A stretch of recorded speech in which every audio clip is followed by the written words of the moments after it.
사랑 내게 있네. 그 사랑이 날 채우네.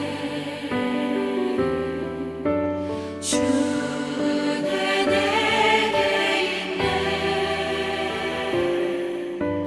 그대로 날 채우네.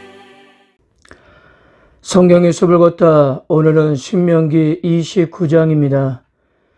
신명기란 책은 애굽을 나온 출애굽 1세대들이 죽은 후에 그들의 자녀 세대들인 출애굽 2세대들이 가나안 땅에 들어가기 전에 주었던 하나님의 말씀입니다. 그러나 이들에게 주었던 말씀은 새로운 것이 아니었어요. 출애굽 1세대들에게 주었던 율법의 말씀들을 다시 재정리하여 전달해 주었던 것입니다.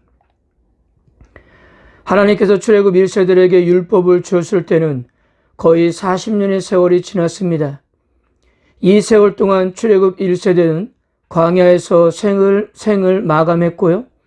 이제 그의 자녀들이 가나안 땅에 들어가게 되었습니다. 그래서 하나님은 모세를 통해서 가나안 땅에 들어가서 타락하거나 부패하지 않고 하나님의 말씀대로 잘 살아갈 수 있도록 그들에게 율법을 다시 한번 정리해주고 있는 것입니다. 출애굽 2세대들도 여기서 받은 가르침을 마음에 새기고 그들의 믿음과 신앙을 점검하며 약속의 땅 가나안에서 하나님 보시기에 합당한 백성으로 살아가야 했던 것입니다. 1절입니다. 호렙에서 이스라엘 자손과 세우신 언약 외에 여호와께서 모세에게 명령하여 모압 땅에서 그들과 세우신 언약의 말씀은 이러하니라. 물론 이 언약은 세우려는 것이 아닙니다. 이미 시내산에서 그들의 부모 세대가 하나님과 맺은 언약이었어요. 그러나 이 언약은 아직도 후손들에게 유효하며 언약을 물려받은 후손들은 온갖 정성을 다해 준행할 것을 재차 확인하는 일종의 언약 갱신이었던 것입니다. 모세는 먼저 이스라엘에게 지난 날들을 돌아보고 여호와 하나님이 얼마나 많은 은혜를 베푸셨는가를 생각해 보라고 했습니다. 출애굽 이후 이때까지 이스라엘을 지켜주신 끊임없는 여호와의 은혜를 생각하면 하나님과 언약을 갱신하는 것은 당연한 일이었습니다. 애굽을 시작으로 광야에서도 요단강 동편 땅을 정복할 때도 지난 수십 년 동안 하나님은 언제나 한결같이 당신의 백성들에게 은혜를 베푸셨습니다. 그리고 2절을 보면 이러한 사실을 이스라엘 백성들은 다 목격했습니다. 그의 온 땅에 행하신 모든 일을 너희가 보았나니. 무엇입니까? 이스라엘 백성들은 하나님께서 하신 일을 두 눈으로 목격한 증인이었습니다. 두 눈으로 똑똑히 본 사람들이에요. 그런데도 문제가 무엇입니까? 4절입니다. 그러나 깨닫는 마음과 보는 눈과 듣는 귀는 오늘 여호와께서 너에게 주시지 아니하셨느니라. 이들은 하나님이 행하신 이 놀라운 은혜를 직접 보고 들었음에도 깨닫지 못했다는 사실입니다. 아마도 모세는 가데스 바냐에서 하나님을 반역했던 일을 마음에 두고 하는 말인 것 같습니다. 지난 역사에서 모세 역시도 가장 아쉬워했던 사건이었기 때문입니다. 깨닫는 마음과 보는 눈과 듣는 귀는 여호와께서 주시지 아니했다라는 표현은 일종의 강조어법입니다.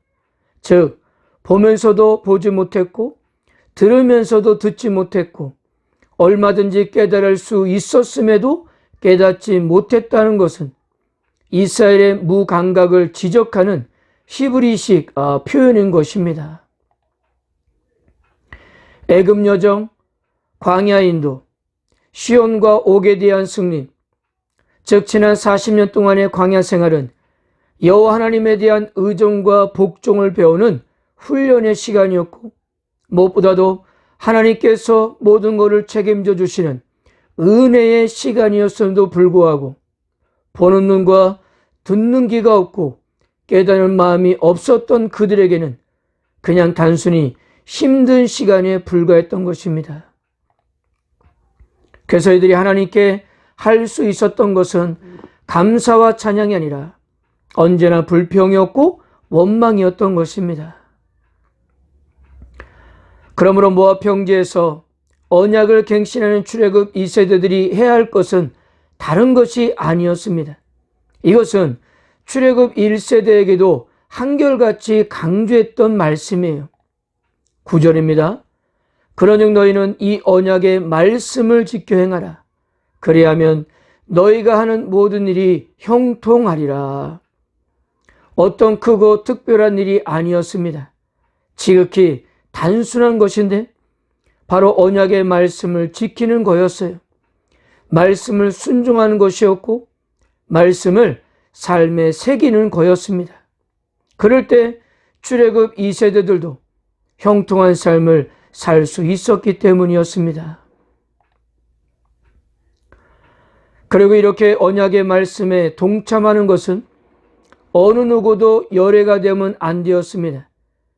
이스라엘이 하나님의 백성으로서 언약의 공동체가 되기 위해서는 남녀노소를 막론하고 어린에서 아이에 이르기까지 나아가 이스라엘 사이에 거주하는 외국인들도 이스라엘 사이에서 노역을 하는 이방인들, 심지어 아직도 태어나지 않는 후손들까지 끊임없이 언약이 갱신되어야 했습니다. 이것이 신명기 신앙이 추구하는 위대한 공동체였던 것입니다. 그리고 신명기 29장에서도 그 어떤 우상 숭배에 대해 아주 단호하게 다시 한번 경고하셨습니다. 18절입니다. 너희 중에 남자나 여자나 가족이나 집하나 오늘 그 마음이 우리 하나님 여호와를 떠나서 그 모든 민족의 신들에게 가서 섬길까 염려하며 독초와 쑥뿌리가 너희 중에 생겨서 하나님을 버리고 우상을 숭배하는 사람들을 독초나 쑥뿌리로 묘사했는데요. 바로 이런 사람들 때문에 생명을 지향하는 이스라엘 공동체를 독과 쑥뿌리로 파괴시킬 수가 있기 때문이었습니다. 그러므로 이런 사람을 그대로 두면 이스라엘 온 공동체마저 파멸될 수가 있었던 거예요. 20절입니다. 여호와는 이런 자를 사하지 아니하실 뿐 아니라 그 위에 여호와의 분노와 질투의 불을 부으시며 또 이 책에 기록된 모든 저주를 그에게 더하실 것이라. 여호와께서 그의 이름을 천하에서 지워버리시되. 여호와께서 결코 용서하지 않으신다는 표현은 열왕기하 24장 4절에서 여호와 하나님께서 므낫세 왕을 결코 용서하지 않으시고 유다를 멸하셨다고 하셨을 때 똑같은 표현을 사용했습니다. 즉 므낫세의 죄가 더 이상 돌이킬 수 없는 심판과 저주를 예루살렘에 내리도록 결정짓게 했다는 것입니다. 즉 무엇입니까? 하나님은 우상 숭배만큼은 결단코 묵인하지 않으실 것임을 재차 확인하고 있는 겁니다. 그리고 이러한 심판이 이어지면 이스라엘이 곧 차지하게 될 적과 끓이 흐르는 땅도 소돔 땅처럼 될 수 있다고 했고요. 하나님께서 그들의 제하된 대가로 벌을 내리는 순간 그 땅은 모든 생명력과 생산성을 잃은 황무지로 변하게 될 것입니다. 그러므로 이스라엘이 누릴 땅의 풍요로움은 하나님께 순종할 때만 가능한 일이었던 것입니다.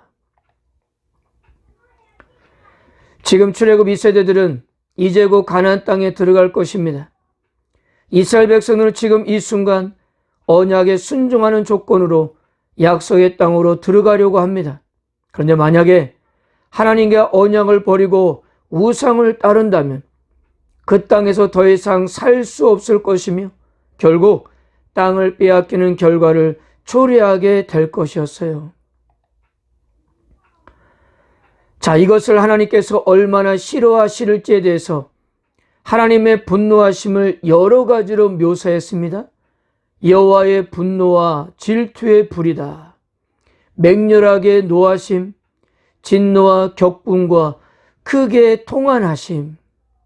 이런 표현은 결코 이방인들을 향한 분노가 아니었습니다. 하나님께서 선택하신 이스라엘의 백성들이었어요. 만약 그들이 이 언약을 배반하는 날, 그래서 하나님께서 그 분노를 쏟아부으시는 날에는 그 누구도 그들을 도울 수가 없었던 것입니다. 마지막 29절입니다. 감추어진 일은 우리 하나님 여호와께 속하였거니와 나타난 일은 영원히 우리와 우리 자손에게 속하였나니 이는 우리에게 이 율법의 모든 말씀을 행하게 하심이니라. 물론 인간인 우리들은 하나님의 원대한 뜻과 계획을 다 알 수가 없습니다. 그것은 하나님의 영역이기 때문이에요. 그러나 우리들도 얼마든지 하나님의 뜻을 알 수 있는데요. 하나님은 우리에게 그것을 알 수 있도록 계시하시고 말씀을 주셨기 때문입니다. 우리들에게 주신 말씀을 가지고 얼마든지 충분히 하나님의 뜻을 따를 수가 있는 거예요. 이스라엘의 책임은 아직 하나님이 주시지 않는 계시까지 알아내서 지키는 것이 아니었습니다. 그것을 알아내기 위해서 우상을 찾을 필요도 없는 거예요. 그들의 책임은 지금까지 모세를 통해서 주신 율법만 지키면 되는 것이었습니다. 그러므로 만일 이스라엘이 하나님의 말씀에 불순종한다면 그것은 그들의 의지에 문제가 있는 것이지 율법이 너무 어려워서가 아닌 것입니다. 얼마든지 마음만 먹으면 알 수가 있기 때문이었어요. 사랑하는 성도 여러분, 우리 인생의 많은 부분도 하나님 앞에 감춰져 있음을 인정합시다. 우리 인생의 앞날과 미래, 나라의 운명과 미래 등등은 하나님께서 원하시고 하나님의 방법대로 주관하시는 일입니다. 이것은 하나님의 손에 달려있기 때문에 사람인 우리가 신경 쓸 일이 아닌 것입니다.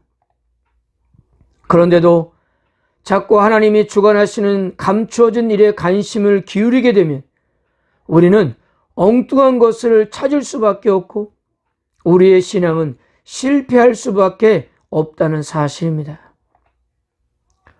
우리가 해야 할 일은 알 수가 없는 것에는 하나님의 주권을 인정하고 주어진 오늘 하루하루를 우리에게 이미 주신 하나님의 말씀을 따라 순종하면서 가는 것입니다. 그것이 우리가 잘 살 수 있는 비결인 거예요. 사랑하는 성도 여러분, 내일의 일, 미래의 일, 우리의 운명을 알기 위해서 힘쓰지 말고 우리에게 한량없는 은혜와 사랑을 주신 하나님을 말씀을 통해서 힘써 알아가기를 축복합니다. 그 하나님께서 우리의 미래를 붙잡고 계시고 책임져 주실 것입니다. 그러므로 오늘 우리가 해야 할 가장 중요한 일은 주어진 하나님의 말씀을 따라 살아가는 것입니다. 오늘도 그렇게 승리하시는 하루가 되시기를 주님의 이름으로 축복합니다.